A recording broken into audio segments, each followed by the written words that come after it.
Hi, I'm Cassie Burton, host of the Curiosity Junkie podcast. I want to personally thank you for taking the time to listen today.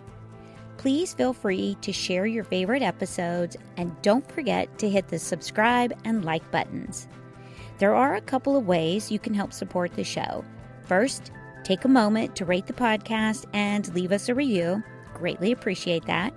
Second, hit the donate button or head over to CassieBurton.com. That's CassieBurton.com to learn more and get signed up for the monthly newsletter.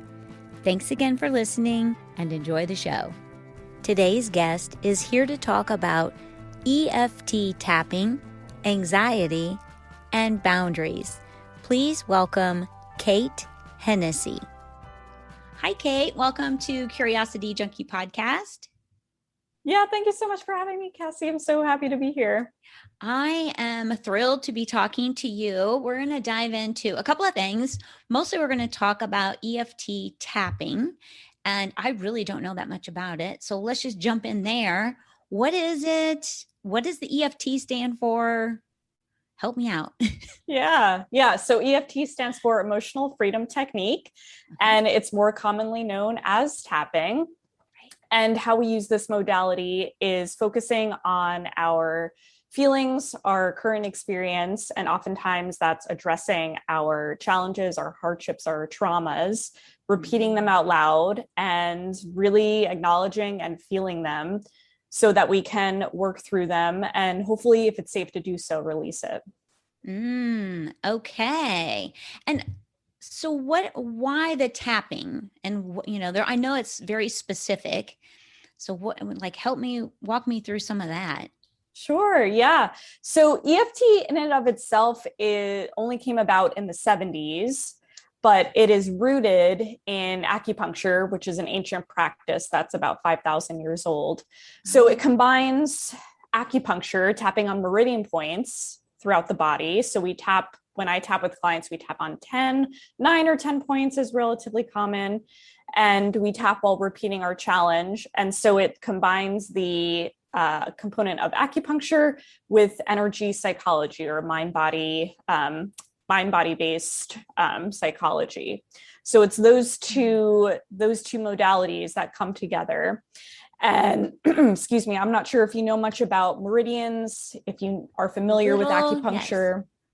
Yeah, so we have meridians throughout our bodies, like different channels of energy that correspond to different organs in the body, which corresponds to where we hold our emotions. Like, for instance, our liver, if you have like a stagnant liver, or maybe even like a fatty liver, that's a sign of holding on to anger. So it's very interesting in that way because it relates to our body and our emotions, which are very much interconnected. It's a very holistic practice because it combines everything. Yeah. Oh, I love that. The trapped emotions thing. I know that is a real deal. And we don't realize how much we really do hold and is trapped in our body. So I like that you can kind of connect. If you're having an issue somewhere in your body, it's probably attached to a specific emotion or something that you've trapped. Yes. Yeah. So it's about releasing, really. Mm-hmm. Right. And it works on issues like physical issues, emotional issues, mental issues. It works on every different level. And that's why I really love it, because it's not just one or the other. And oftentimes when we have trauma, we hold that in our body. And, working with a talk therapist is great, but talking sometimes can only get you so far. Right. So I see EFT kind of as like a somatic practice because it can get us into our body by remembering or realizing where we're holding that emotion and moving through that feeling of pain or discomfort or tension. Yeah. So what brought you to tapping? Yeah. So I was introduced to it by a business colleague a few years ago through a business networking group that I was a part of. I'm also a licensed massage therapist. So at the time, I was building that business, and she approached me about doing a trade, actually. So I participated in I believe it was an 8-week program. This was long before COVID, when we could be in person. Right. And so, yeah, I shared a little bit with her about my struggles with mental health, specifically anxiety. Mm-hmm. And so I was curious. I do a lot to take care of myself, and I've heard of EFT, but it wasn't something that I really gave much thought to until she approached me and offered this. And I stepped into it in a group setting, and I loved it. And I actually used it for something pretty minor. It's kind of funny. So I was living with my partner at the time, and he had a couple of cats. And I really love animals, but some things like really got under my skin. And so seeing the cat hair on the counter just like set me off. Even something so small just like really got under my skin. And yeah, it impacted my relationship with them. So I focused on that, tapped on that. And just after 2 sessions, I was not reactive toward it at all. Oh my And gosh. so, yeah, I would see the cat hair and I would just be like, okay, that's there. And I can also say that my love for these animals grew so much after doing some tapping. And like, I see that as a huge benefit for myself and my clients, is like really first acknowledging our challenge. I think that's huge. And I think that's something that can be really tough for people, especially with things that are really heavy. And so it offers, a safe space to do that. And then move to a place of acceptance of ourselves and other people, and then greater love and compassion for others. I like that a lot, the compassion piece. What is the, I guess, importance of the words that you use in the process? Because I know it's not just the tapping, but it is some affirmation pieces too, right? Absolutely. Yeah. So when we tap, and every practitioner does it a little bit differently, but the way that I work with my clients and in my own practice, I tap while repeating phrases that address my, negative feelings or emotions or discomfort or physical tension as well. And so the process of tapping, I often tell people to start really simple. So we would just pick or even write down a few phrases, maybe 2 or 3 phrases, and repeating them over and over again while we're tapping through the points. And after a certain point, you get to feeling comfortable with the process, that it can be a little bit more intuitive. And so that's another thing that I see with tapping, is that it helps bring things to light that we didn't realize before we started tapping. So yeah, you choose the words that really address and acknowledge your challenge. Okay. And it's interesting because a lot of people that are only focused on positive affirmations think that it would make it worse, like saying, or they think that it would manifest more negativity into our lives, but it doesn't, because it creates the space to really be present with what's in front of us and say, this is what I'm feeling, and it's okay. I can still love and accept myself through it. And so when we first start tapping, we tap on the side of the hand, stating our challenge while affirming that we like to love and accept ourselves. Oh, I like that a lot. That's interesting too. The whole, like you said, most people think that it should just be a positive affirmation. And that was one of the things that when I first watched a couple of your reels on Instagram, I noticed that you started with whatever the frustration was or the issue. And that went through my head, was like, should you be starting with something negative? Turns out, yes, you should. And I get it, because it's like you're acknowledging, you're not trying to ignore it. I'm acknowledging that it's here and I'm releasing it. Right. Oh, exactly. Yeah. And it is possible to just use the positive affirmations, but it's never something I start with, because oftentimes, we may want to bring more abundance into our life, or a partner, or an opportunity. And that's great, but oftentimes there's still some fear and self-doubt. And it's important to name that so we can name it while also calling in what we desire. So that's how I kind of frame my tapping reels on Instagram, by stating our challenge, but also affirming what we want to call in. And so that's appropriate when the fear or the self-doubt or the shame isn't so heavy. So what I will say about that, if it's okay to continue, Yes. we use a scale when we do EFT tapping from 0 to 10. So 0 is calm and at peace, not feeling triggered or anxious about anything, just feeling, very balanced in our nervous system and in our body. While at a 10, we are completely overwhelmed with anxiety or fear. So we measure that emotion, that feeling, before we start tapping.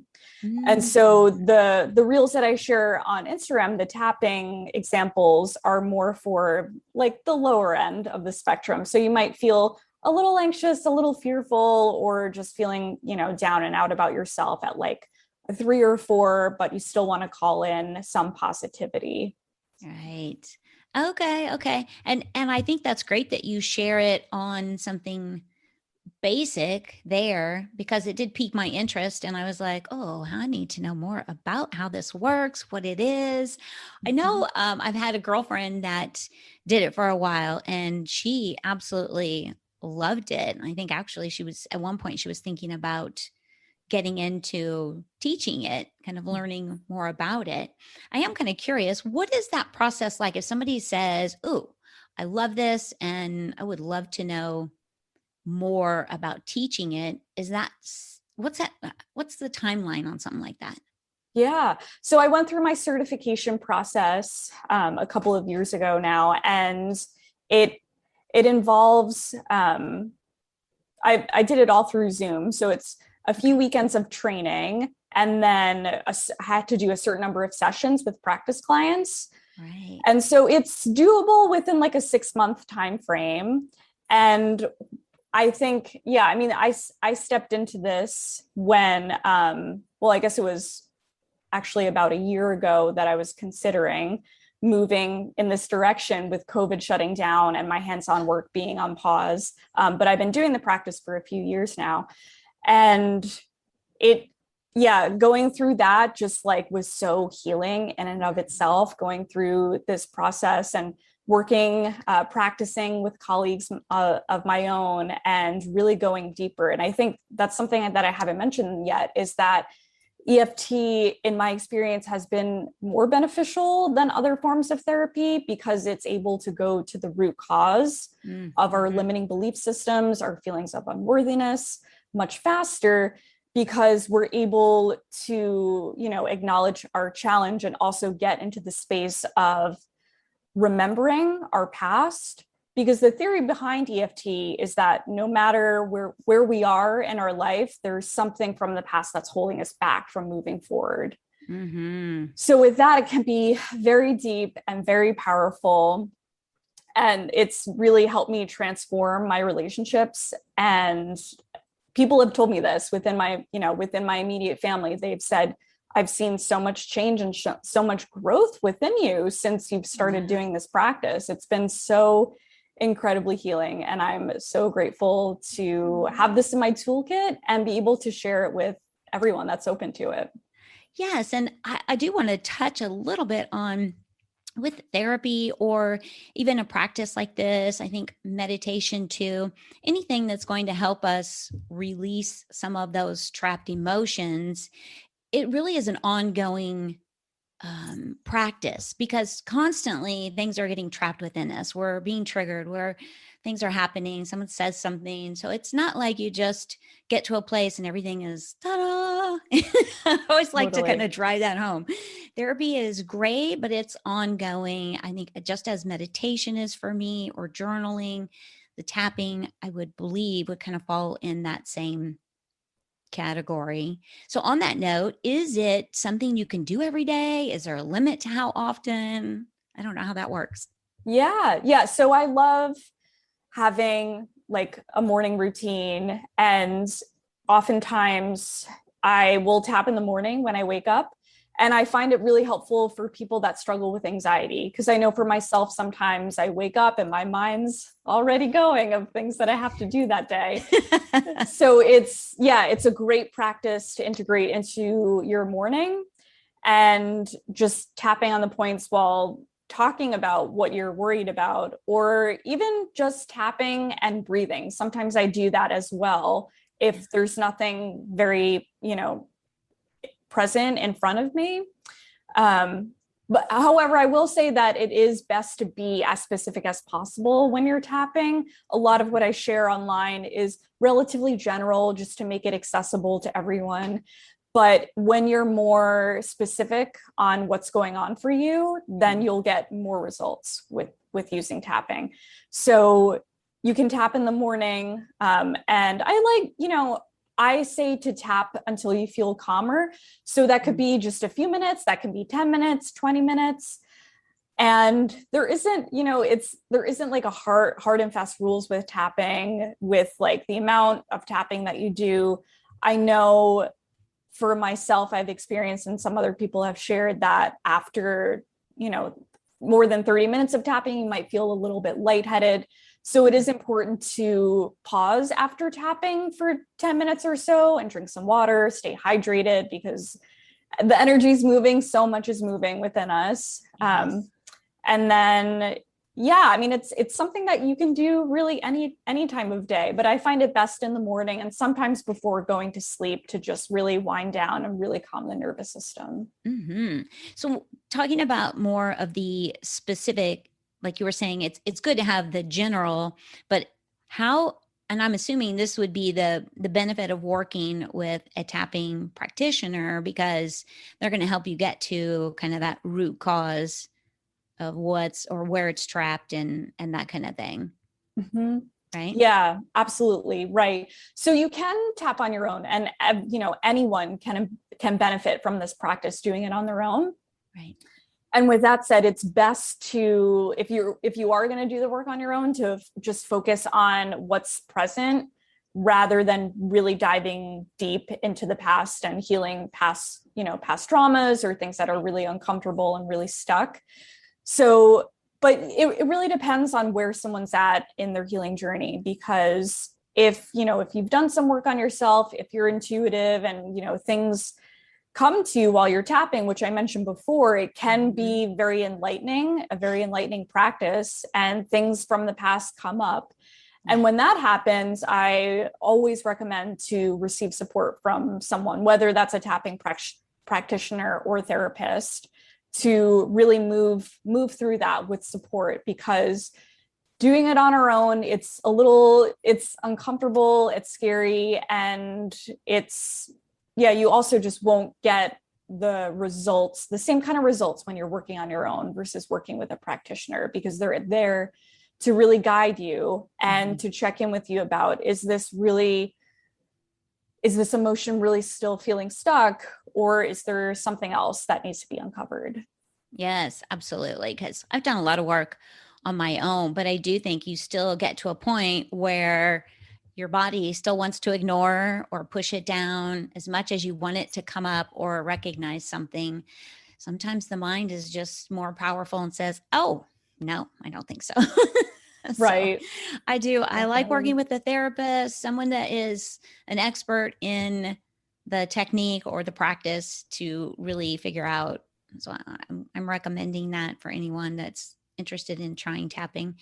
And I would imagine, because I've had this in meditation too, emotions can kind of come up, and when you're processing through some of that, I've heard that with the Reiki also, sometimes that's pretty common, right?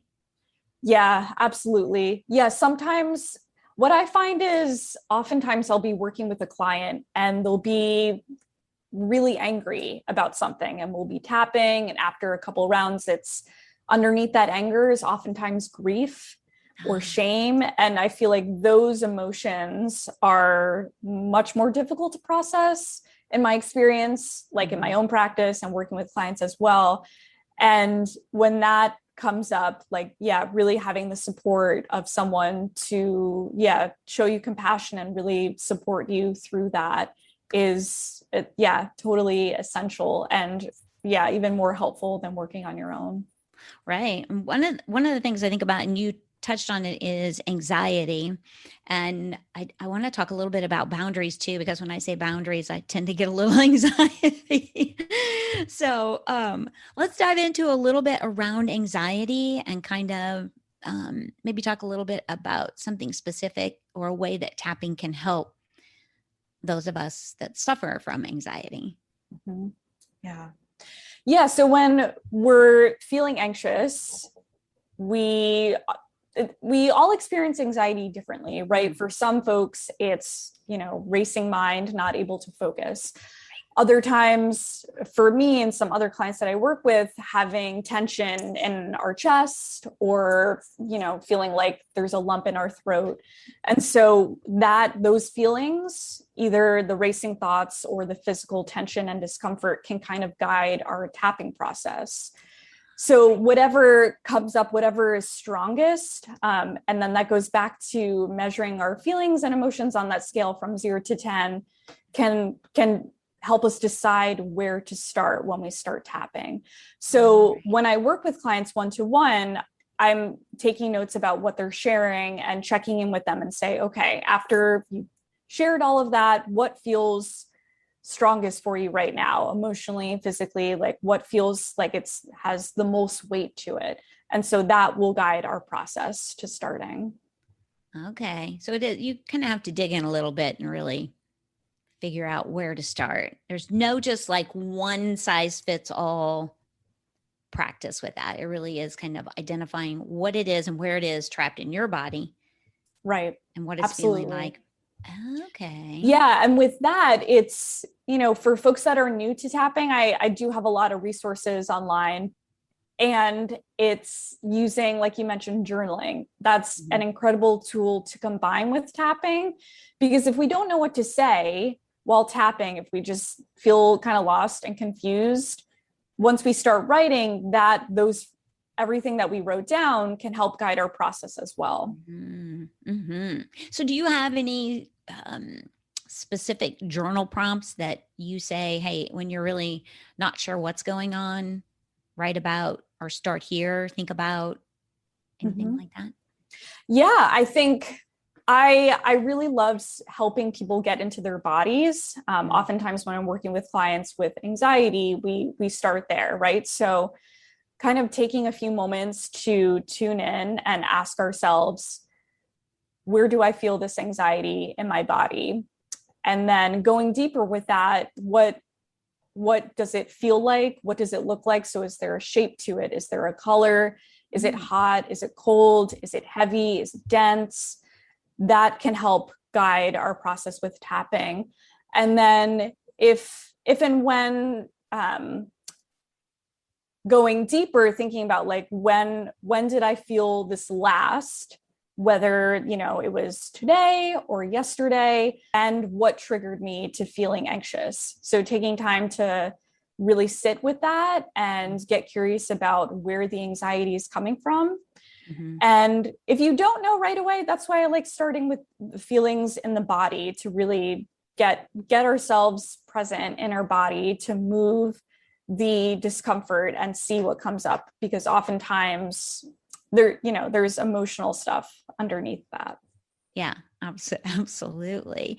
And something that popped into my head was the self-awareness piece, like really becoming self-aware. And I think a lot of us just kind of go through life not really paying attention to what our body is telling us, what's happening with our mind, the stories that are being made up, and all that fun stuff. And I really think that's such a key, that once you become self-aware, it makes it easier, I would think, even for tapping, that you realize something triggered you, you know what it is, you know what it's relating back to and where that emotion is. So you can kind of dive in more direct within time, I would imagine. Right. Yeah. Yeah. Self-awareness. Yeah. It's interesting.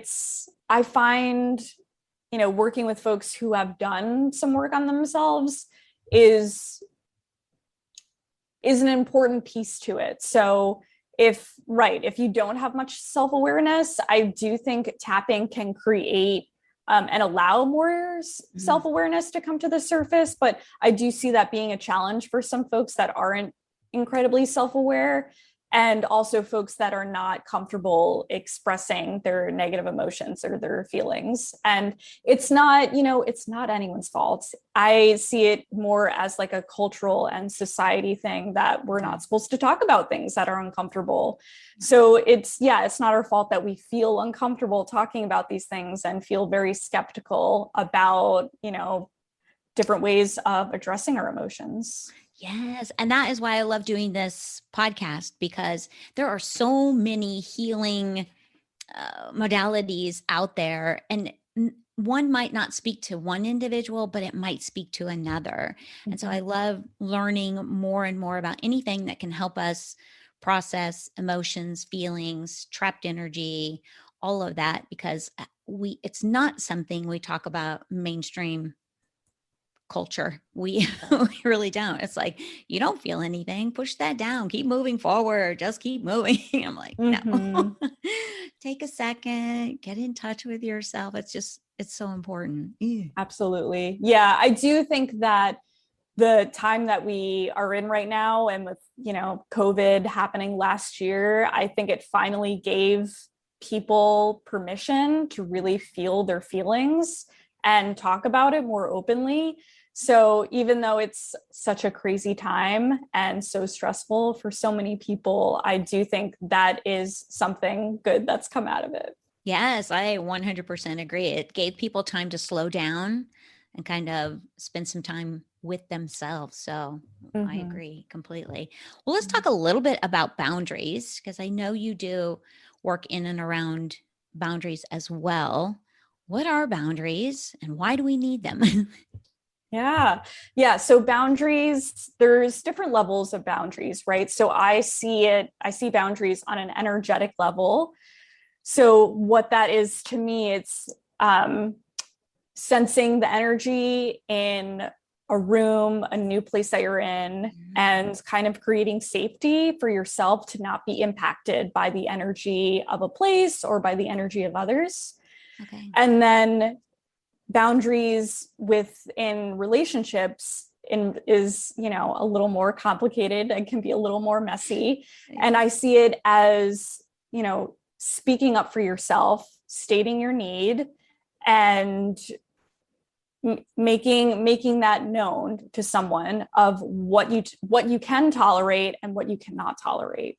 And I see this as a struggle for people who are highly sensitive and empaths. Most of the clients that I work with fall in between one of those. And I see EFT as helping to really get into our power and be able to use our voice confidently. Because oftentimes when highly sensitive people and empaths speak up for themselves, they feel shame or they're too scared, so they don't set a boundary at all. They feel guilty for setting a boundary. They think that they should just go with the flow and make everyone else happy and not worry about themselves. And that just oftentimes makes things worse. So that's kind of my take on boundaries and how EFT can be helpful. It's funny because I think a lot of us don't grow up with boundaries or conversations around what is healthy and in a relationship. And so we get to adulthood and we're kind of like, why is this happening? And it's like, well, you have to kind of speak what you need to speak. And I think for me, that was like the big awakening. I realized I really had never used my voice to say what I really wanted or what I really needed. And I think there are a lot of people, I don't think it's just women, I think it's pretty universal, that just don't speak up because it's easier to just not cause anyone any tension at all. But it's not, because in the long run, it comes back to bite us, I think, in the butt. Emotionally, you're not happy, which then impacts that relationship. So you're better off speaking up with boundaries. If someone's just starting into that, like they're realizing, hey, I I really don't have any boundaries with anyone in my life, including myself. Where's a good place to start?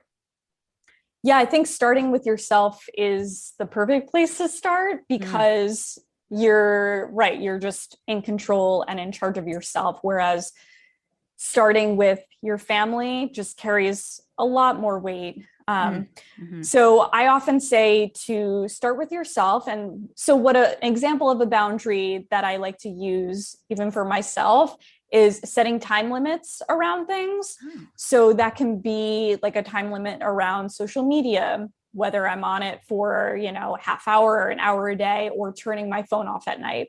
mm, I see that as a really powerful practice, especially for people that are highly sensitive or empathic, to just like, that compare themselves to others, to really disconnect. So that's really important.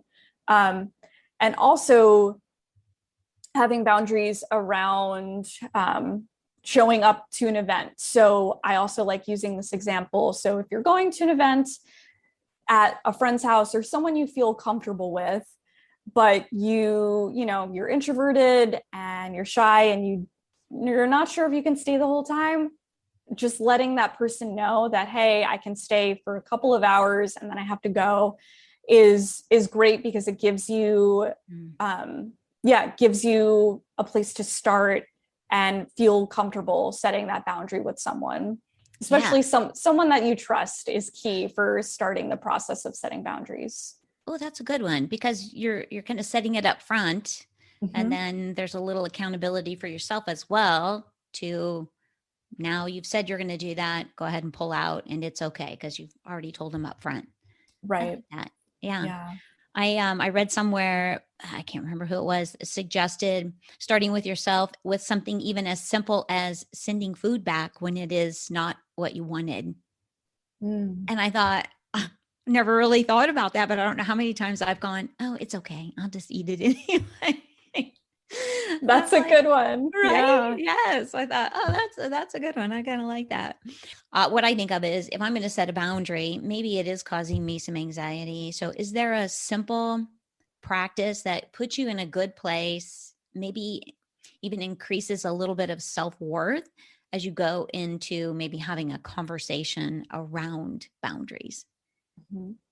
Yeah, I think getting clear on your energetic levels and your energetic limits is a really good place to start, actually, with setting a boundary. And so, what I do in my workshops is have people journal: what are my limits with myself, with social media, with spending time with others, with seeing my family, and getting clear and seeing them on paper Mm. first is great.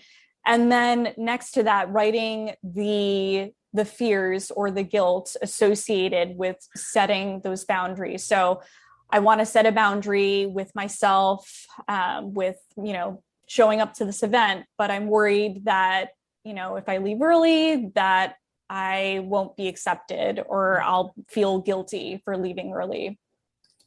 And then integrating those two things into a tapping practice, I think, can be really helpful. Mm. So we can call out our fear, call out our shame, our guilt around setting a boundary, while calling in what we really want to do and what we want, how we want that experience to play out. Mm.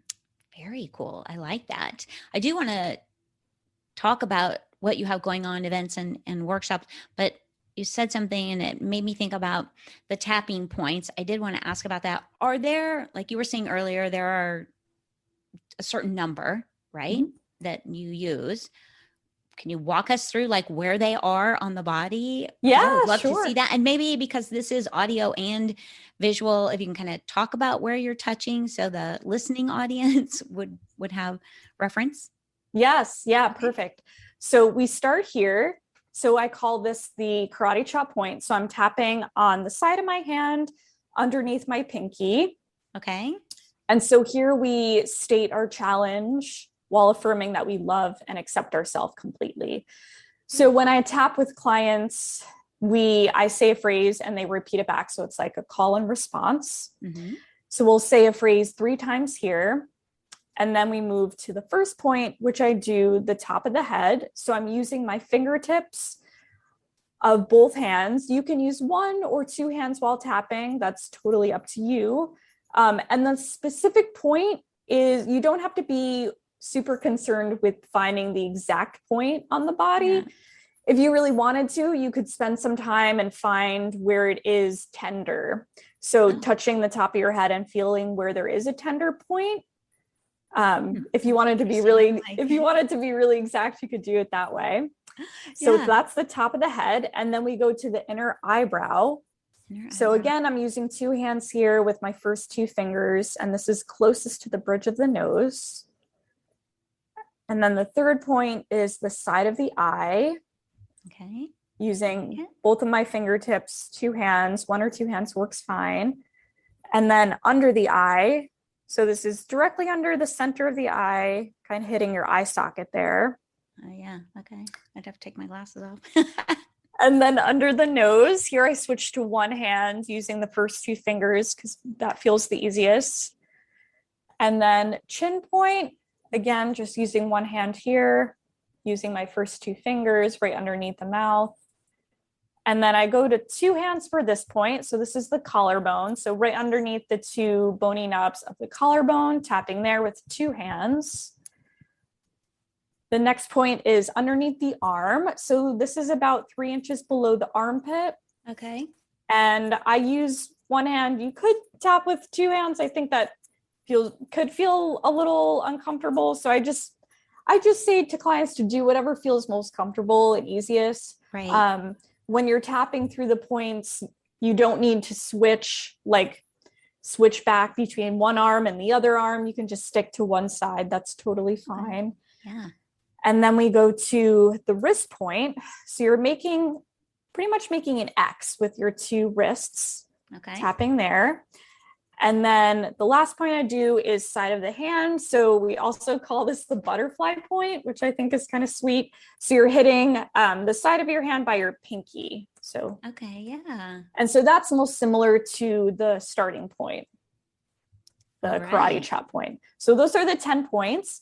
Oftentimes people, a lot of practitioners don't do the last point. So 9 or 10 points is fine. Like I mentioned, there's no hard and fast rules with this practice. The most important thing is addressing your challenge, your hardship, your trauma, and really acknowledging and feeling that in your body and moving through it.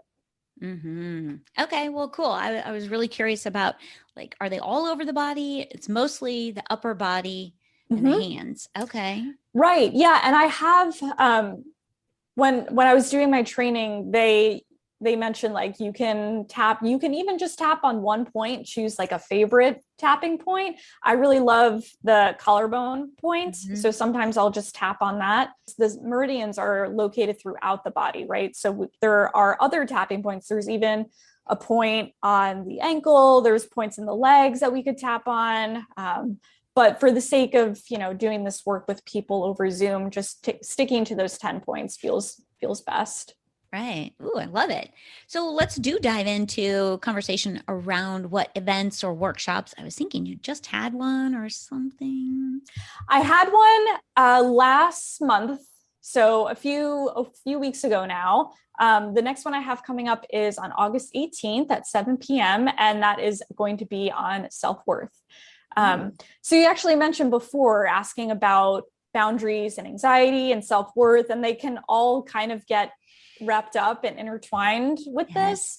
And yeah, I'm really looking forward to this workshop because it's a heavy one, actually. Having high self-worth is a practice. This whole, as you mentioned earlier, Cassie, this practice of healing is not linear. It's up and down. It's messy and it's complicated.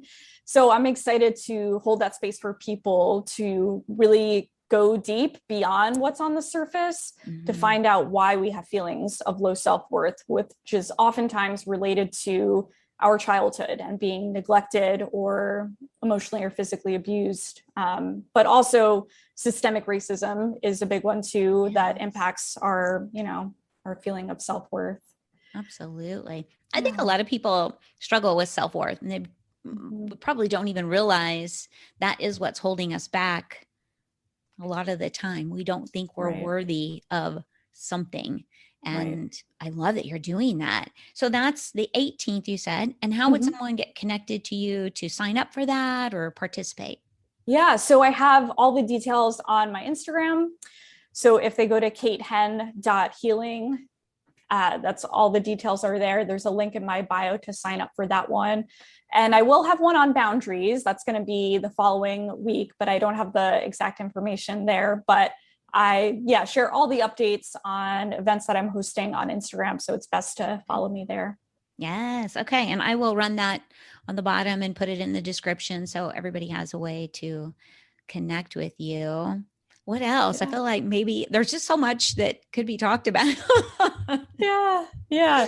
I love it. Yeah, I mean, it's such a beautiful practice. It's been so healing for me and others that I've worked with. And yeah, it can get pretty heavy and pretty deep, but there's so much potential for healing and working through these things that are often too heavy to hold on our own. Mm-hmm. And that's why I love holding the space for others, because we need support in our healing. And I think that our culture is very much all about individual achievement. And while I'm a very independent person, but I realize like what can I manage? What can I accomplish? And what do I need help with? And leaning into those support systems is key, because living on the individual level on our own is great for some people, but coming back to our roots and community, that's kind of how our civilization was formed, right? It's like we didn't accomplish things on our own. We came together in community to support and help each other. And so that's also why I love hosting these workshops, to really hold the space for others in a really safe container to do the healing work. Mm-hmm. Oh, that's beautiful. I love it. Yeah. Well, Kate, thank you so much for coming on and sharing your wisdom and knowledge around EFT tapping, boundaries, anxiety. It's been a great conversation. Thank you. Thank you so much for having me. Yeah, it was such a pleasure. And to everybody out there, thank you for tuning in, listening, watching. Stay safe, stay curious, and I'll see you soon. If you enjoyed today's episode, please hit the subscribe button to follow us and receive new episodes each week. If you really enjoy the podcast and you're feeling generous, please hit the donate button. We work hard to create original content and keep the podcast ad-free.